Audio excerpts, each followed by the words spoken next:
जी, प्यारा हुस्न सलूक का वक्त हो गया है और प्यारा हुस्न सलूक हमारा एक ऐसा सेगमेंट है जो कि हम वक्फ करते हैं उन लोगों के लिए कि जो लोग अपनी मदद आप नहीं कर सकते। हमारे नाजरीन, हमारे देखने वाले, सुनने वाले दूर दूर तक, पाकिस्तान में, पाकिस्तान से बाहर, दुनिया में जहाँ भी हैं, उन्होंने हमें बहुत ज़्यादा हौसला अफजाई दी, बहुत ज़्यादा हेल्प की, बहुत ज़्यादा मदद की और अब तक कर रहे हैं। जिन लोगों के नंबर्स और जिन लोगों के हमने अकाउंट नंबर्स उनको भेजे थे, उनकी हेल्प की जा रही है, डोनेशंस दिए जा रहे हैं अभी तक। और आप लोगों ने दूसरों के गम को अपना गम समझा और हमारी इस छोटी सी कोशिश को कामयाब बनाने में हमारी मदद की। इसके लिए हम आप लोगों के बहुत शुक्रगुजार हैं। अल्लाह ताला ने एक निज़ाम बनाया है।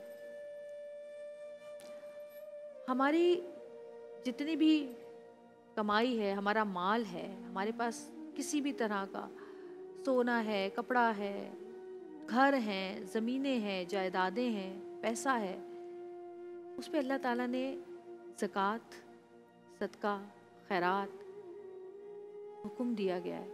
इसीलिए ताकि वो चीज़ें एक जगह जमा हो के एक ही बंदे के लिए रख दी जाती हैं और वो बंदा भी एक वक्त में उनको इस्तेमाल नहीं कर सकता। पैसे पड़े हुए हैं बैंक में, तो पड़े हुए हैं, वो पड़े हुए हैं, वो कहीं और किसी और के काम आ रहे हैं, बिजनेस में लग रहे हैं। ऐसा कोई बंदा नहीं है कि जिसके पास कोई ऐसा ख़जाना हो जो कि रोज़ इस्तेमाल भी हो रहा हो और उतना का उतना ही हो। तो ये जो सिस्टम बनाया गया है दीन इस्लाम में, ज़कात देने का या तोहफ़ा देने का या अपनी मर्ज़ी से किसी की हेल्प करने का, किसी भी नीयत के साथ सिवाय दिखावे की नीयत के, तो ये सिस्टम इसीलिए बनाया गया है ताकि वो लोग जो इन चीज़ों से महरूम हैं उन तक वो पैसा, वो चीज़ जो उनकी ज़रूरत है आपके ज़रिए पहुँचे। ये नेकी करने का इतना बड़ा मौका जो हम हाथ से जाने देते हैं। जब बच्चा कमज़ोर होता है, छोटा होता है और अपने काम खुद नहीं कर सकता, अपने मुंह से खुद नहीं बोल सकता, तब वो अपनी माँ से मांगता है और माँ उसे देती है। इसी तरह जब बंदा अल्लाह से मांगता है तो अल्लाह देता है। तो जब अल्लाह के महबूब बंदे जो इस दुनिया में उतारे गए, उनकी अगर हम तारीख पढ़े तो वो कितने गनी थे, कितने सखी थे। तो हमारा फ़र्ज़ है कि हम उनकी सुन्नत पे चलें। अल्लाह की सिफ्त में है देना, तो हम क्यों नहीं देते। हुस्न सलूक इसीलिए ये सेगमेंट करते हैं हम, ताकि वो लोग यहाँ पर आएँ, आप लोगों को बताएं कि हम इस मजबूरी में, इस तकलीफ़ में हैं, हमारी मदद करें और आप लोग आगे बढ़ के उनकी मदद करें ताकि आप भी नेकियां कमाएं। इनका फ़ायदा नहीं, यह आपका फ़ायदा हो रहा है। आज हमारे साथ एक कपल मौजूद है, हमारे कुद्दूस भाई हैं, उनकी बेगम है सईदा सहर, और भाई को कैंसर हुआ था, मुंह का कैंसर हुआ था जो कि ठीक हो गया, लेकिन अब फेफड़ों का कैंसर हो गया है। और हर इंसान चाहता है कि तकलीफ़ किसी तरह उसकी दूर हो जाए, क्योंकि भूख भी मिट जाती है, प्यास भी मिट जाती है, रिज़्क़ का वादा अल्लाह का है। लेकिन बीमारी को कैसे दूर करें, कैसे निजात पाएं इस तकलीफ़ से कि जब घर में खाने को रोटी ना हो। महंगाई का ये आलम है कि एक बंदा खाता है तो दूसरा भूखा रहता है, फिर दूसरा खाता है तो तीसरा भूखा रहता है। बिजली का बिल, गैस का बिल, इतने मसले हैं, इतने झगड़े हैं कि जो जितना कमा रहा है उसके लिए उतना ही कम पड़ रहा है। तो फिर ये अपनी बीमारी का इलाज कैसे करें। मैं बात करना चाहूँगी कुद्दूस भाई से। अस्सलाम वालेकुम। वालेकुम सलाम। कुद्दूस भाई, डॉक्टर को दिखाया आपने? जी दिखाया था मैंने। जी। तो उन्होंने टेस्ट वगैरह किए, कैंसर का मुझे बताया, कैंसर है आपके फेफड़ों के अंदर, किसी दूसरे हॉस्पिटल जाना पड़ेगा। तो वसाइल ना होने की वजह से मैं बैठा हूँ आराम से घर में, क्या करूँ। कहीं जाऊँगा तो पैसे भी चाहिए उसके लिए। क्या तकलीफ़ कैसे होती है, आप क्या होती है मतलब तकलीफ़? तकलीफ ये कि मुझे 1 साल से खांसी थी। सांस लेने में? खांसी की वजह से मैं डॉक्टर के पास गया। हाँ। मैं शक था टीबी वीबी हो गई शायद मेरे को। तो उन्होंने कुछ टेस्ट करे तो बोला कोई टीबी तो नहीं है, लेकिन ये है कि रसोली अंदर है। सिटी स्कैन होगा उसका, सिटी स्कैन के पैसे में पानी, तो फिर मैं इंडस आ गया। इंडस में उन्होंने टेस्ट करे मेरे, उन्होंने रसोली बताई, रसोली इसके अंदर है। फिर बायोप्सी करी उन्होंने मेरी, तो बायोप्सी उन्होंने बताया आपको कैंसर लग चुका है, लेकिन यह सहूलत यहाँ कोई नहीं है अभी, ये आपको दूसरे हॉस्पिटल भेजेंगे, वहाँ जाना पड़ेगा आपको। फिर तो वसाइल की वैसे बैठा हूँ मैं आराम से, तो वसाइल होंगे तो आगे जाएगा, कहीं जाने के लिए पैसा चाहिए।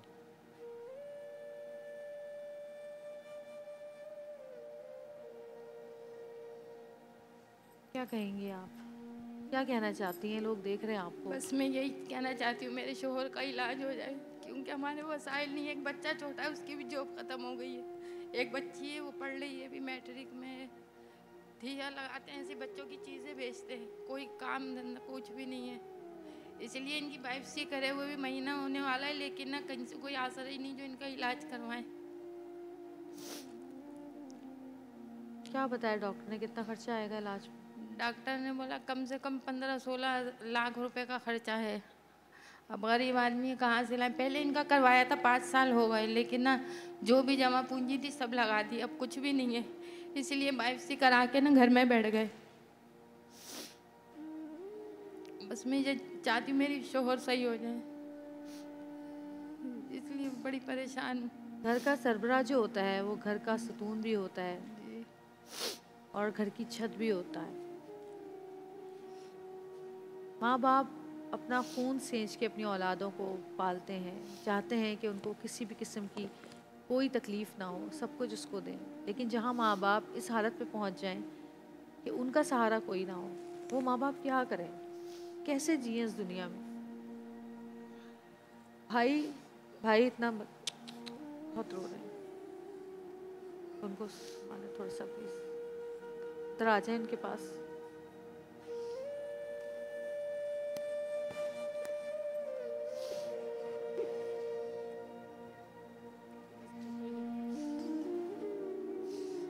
बस आप लोगों से यही दरख्वास्त है, मेरे शोहर का इलाज करवा दिया जाए कोई अच्छे हॉस्पिटल में। पहले करवाया था, 4.5 साल हो गए, अल्लाह का शुक्र है सही है।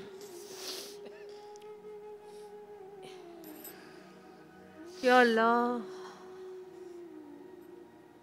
मैं समझती हूँ कि आज शायद थोड़ा सा कम तकलीफ़ देने वाला सेगमेंट होगा ये, लेकिन रोज़ बरोज़ ज़्यादा से ज़्यादा तकलीफ़ दे, ज़्यादा से ज़्यादा गमज़दा लोग आ रहे हैं।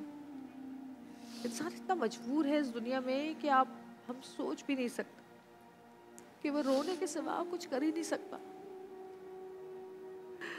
आप लोगों से मेरी दरख्वास्त है कि इस भाई के आंसुओं के वास्ते, की बीवी के आंसुओं के वास्ते हेल्प करें, मदद करें इनके इलाज कराने में। कोई ख़जानों में कमी नहीं होती, कोई कमी नहीं होती, बल्कि अल्लाह और देता है और देता है।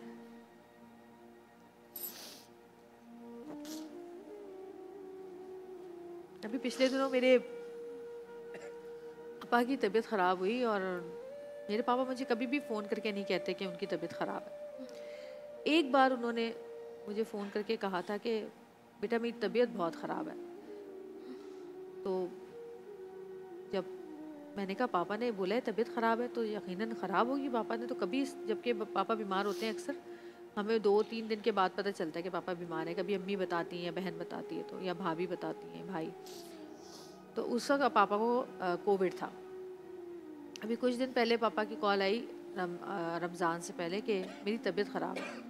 तो मैंने सऊद को कहा, मैंने कहा सऊद पापा कभी कॉल नहीं करते, कभी नहीं कहते कि मेरी तबीयत ख़राब है। उनकी तबीयत ख़राब है, होगी बहुत ज़्यादा तो मुझे लग रहा है। और फिर उसके बाद पापा के पीछे पढ़ पढ़ के ये टेस्ट करा लें, वो टेस्ट करा लें, यहाँ चले जाएँ, वहाँ चले जाएँ, यहाँ ले चलो, वहाँ ले चलो, मतलब हर कोई परेशान हो गया घर में।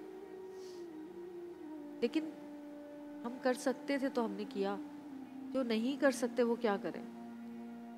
इनके बच्चे इस वक्त उनका सोचे कि उन बच्चों के दिमाग पे जहनी कैफियत क्या होगी, वो क्या सोच रहे होंगे कि क्या हम इस काबिल भी नहीं कि हम अपने माँ बाप के लिए कुछ कर सकें।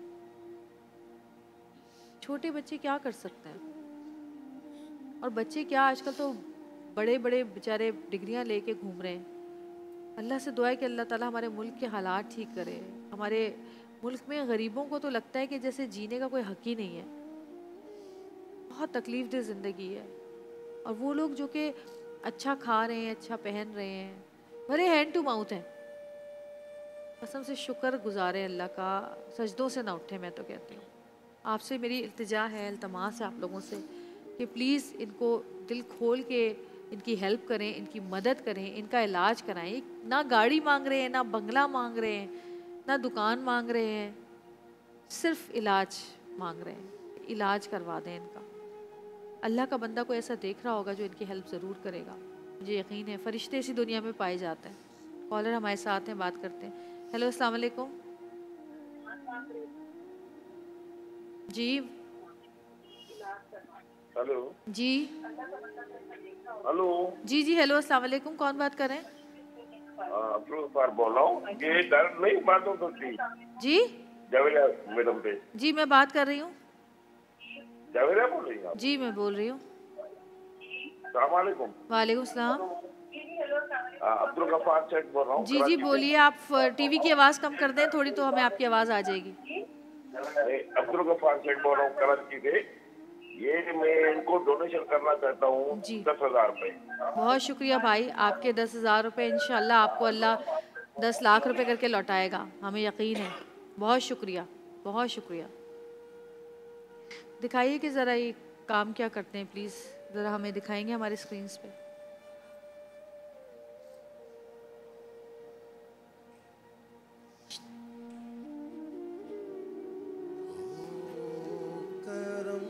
सरकार अब तो हो गए गम बेशुमार, हो करम सरकार अब तो हो गए गम बेशुमार, हो करम सरकार अब तो हो गए गम बेशुमार, हो करम सरकार अब तो हो गए गम बेशुमार। जानो दिल तुम पर फिदा ऐ दो जहाँ के ताजदार, जानो दिल तुम पर फिदा ऐ दो जहाँ के ताजदार। मैं अकेला और मसाइल जिंदगी के बेशुमार, मैं अकेला और मसाइल जिंदगी के बेशुमार, मैं अकेला और मसाइल जिंदगी के बेशुमार। आका मैं अकेला और मसाइल जिंदगी के बेशुमार। आप ही कुछ कीजिए ना शगे आनी वकार, आप ही कुछ कीजिए ना शगे आनी वकार। या रसूल अल्लाह सुन लीजिए मेरी फरियाद को, या रसूल अल्लाह सुन लीजिए मेरी फरियाद फरियाद को या रसूल अल्लाह सुन लीजिए मेरी फरियाद को। कौन है जो के सुने तेरे सिवा मेरी पुकार। कौन है जो के सुने तेरे सिवा मेरी पुकार। अल्लाह आपकी पुकार ज़रूर सुनेगा इंशाअल्लाह। और हमारे बहुत सारे बहन भाई हैं जो हमें कॉल्स कर रहे हैं, बात करते हैं। हेलो, अस्सलाम वालेकुम। हेलो हेलो, जी, अस्सलाम वालेकुम। वालेकुम सलाम। जी कहिए। आप कौन बोल रही हैं? मैं जवेरिया बात कर रही हूँ। जवेरिया, मैं ना इनको 10,000 देना चाहती हूँ। आप मेरी तरफ से दे दीजिएगा। मैं इनका अकाउंट है, क्या है, कहाँ से जमाना है? जी मेरे ख्याल स्क्रीन पर नज़र आ रहे हैं, आप स्क्रीन पर इनका अकाउंट नंबर या कोई नंबर चल रहा है तो आप बता दें। बहुत शुक्रिया आपका आंटी। अल्लाह मियाँ आपके रिस्क में बरकतें दे और आपके 10,000 आपको 10 लाख 10 करोड़ मिलके वापस मिले इंशाअल्लाह ताला। बहुत शुक्रिया। लोगों की कमी नहीं है, बस लोगों तक बात पहुंचनी चाहिए। अभी भी इंसानियत बाकी है हमारे लोगों, खासकर पाकिस्तान में। जब कभी भी कोई तकलीफ़ या कोई ऐसी तबाही आती है तो लोग बढ़ चढ़ के हिस्सा लेते हैं। और चाहे हमारे कराची के लोग हों, चाहे हमारे पाकिस्तान में कहीं पर भी हो, या पाकिस्तान से बाहर जितने पाकिस्तानी रहते हैं, हमारी यही कोशिश है कि ज़्यादा से ज़्यादा आपको डोनेशन मिले। और आप लोग देख रहे हैं, आप लोग इसके बाद भी ये नंबर्स आपके जो हमारे स्क्रीन पे चल रहे हैं, आप प्रोग्राम ख़त्म होने तक भी फ़ोन कर सकते हैं और ख़त्म होने के बाद भी आप इन लोगों को डोनेशन दे सकते हैं। कॉलर हमारे साथ मौजूद है। हेलो, अस्सलाम वालेकुम। हेलो जी अस्सलाम वालेकुम। हेलो, जी अस्सलाम वालेकुम। वालेकुम। जी कौन बात कर रहे हैं? जाहिद अली। जी जाहिद साहब, जी कहिए। हाँ, डोनेशन के लिए कॉल। जी बोलिए, कितना चाहे देंगे आप डोनेशन? हेलो, जी जी बोलिए, आवाज़ आ रही है आपकी। जाहिद अली। जी जाहिद भाई, आपकी आवाज़ आ रही है, आके बोलिए। अच्छा, मैंने ये देखा आपका प्रोग्राम बहुत अच्छा था माशाल्लाह। जो आपने नमाज के लिए नात पढ़ी जी वो बहुत अच्छी थी। बहुत हमारी शुक्रिया। बहनें ने वो भी बहुत खुश हैं। और बहुत शुक्रिया। मैं डोनेशन करना चाहता हूँ इनको। जी इनके अकाउंट पे भेज दूँ या आपकी टीम राब्ता कर देगी? नहीं, इनका अकाउंट, इनके अकाउंट में भेजें आप डायरेक्ट, इन्हीं के अकाउंट में। अकाउंट नंबर लिखा हुआ आ रहा है, इनका बैंक अकाउंट है, उसमें भेज दें आप। इन्हीं का, ये भाई का, कुद्दूस भाई का। बहुत शुक्रिया। और हमें फ़ोन मौसूल होते रहेंगे और आपके अकाउंट में इंशाल्लाह पैसे आते रहेंगे। जितना हमसे हो सका हम कर रहे हैं और अल्लाह मियाँ आपकी बहुत हेल्प करे, आपको सेहत दे। बहुत शुक्रिया भाई, बहुत शुक्रिया, जज़ाकल्लाह। छोटी सी ब्रेक, देखते रहिए प्यारा रमज़ान।